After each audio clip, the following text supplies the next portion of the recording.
तो hello everyone, कैसे आप सभी। आशा करता हूँ कि आप लोग बहुत बढ़िया है। आज मैं बात करने वाला हूँ जो आरआरबी का नोटिफिकेशन आ चुका है। आप लोगों को पता है कि आरआरबी का नोटिफिकेशन अभी चल रहा है रीजनल रूरल बैंक का। जो पीओ है, स्पेशल ऑफिसर है, और ऑफिस असिस्टेंट, तीनों का जो मेजर यहाँ पे आपको officer skill 1 and office assistant जो मल्टीपर्पज़ है, यानी कि आरआरबी क्लर्क, इस पोस्ट के लिए मेजर स्टूडेंट अप्लाई कर सकते हैं। ठीक है, जिसके लिए क्वालिफिकेशन सिर्फ ग्रेजुएशन है। तो चलिए इसके बारे में मैं एक इम्पॉर्टेंट बात करने वाला हूँ।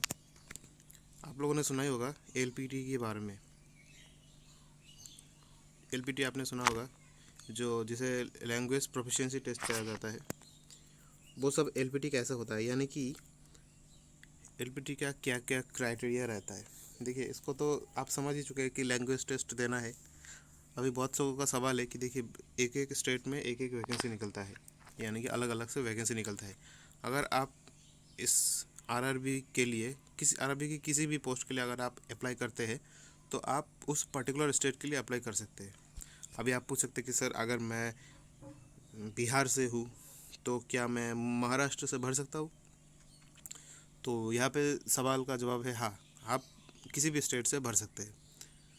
अभी इसके लिए क्या मैंडेटरी रहेगा, एजुकेशनल क्वालिफिकेशन तो सब स्टेट का सेम है। अभी देखिए, आपको जानना है कि कौन सा स्टेट में कौन सा लैंग्वेज रहता है।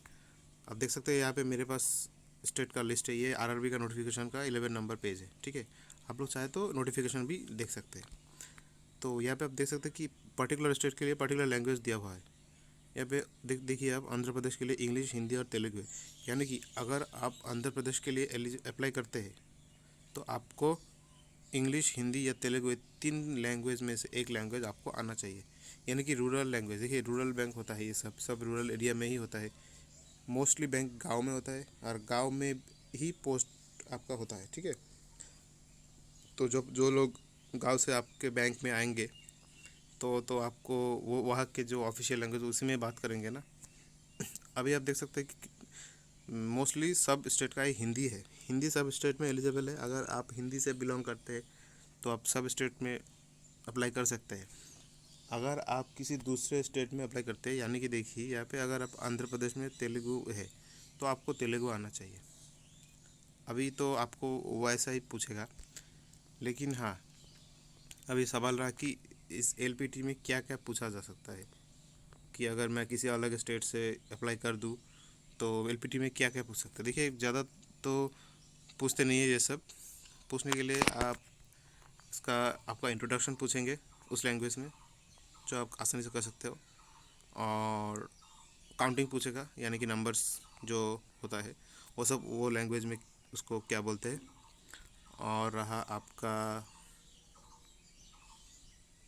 किसी भी पैरा को आपको दे देगा, यानी कि किसी भी पैराग्राफ आपको दे देगा, उसको आपको पढ़ के सुनाना है या फिर उसको लिखना है, ऐसा कुछ हो सकता है। ठीक है, ज़्यादा प्रेशर नहीं होता है। अगर कोई अनफॉर्चुनेटली अगर आप वहाँ पे फेल भी हो जाते हैं, तो आपको एक दूसरा मौका भी मिलता है एलपीटी को क्लियर करने के लिए। तो अगर आप कर सकते हैं कि आपके स्टेट में वैकेंसी कम है, आप दूसरे स्टेट में जाना चाहते हैं, तो आसानी से आप भर सकते हैं। ठीक है, बाकी इसके बगैर आपको अगर किसी भी चीज़ के लिए जानना चाहे तो आप कमेंट कर सकते हैं, मैं ज़रूर बताऊंगा। ठीक है, चलिए, थैंक यू एवरीवन, इतना ही था। Have a great day. Preparation कीजिए। God bless you.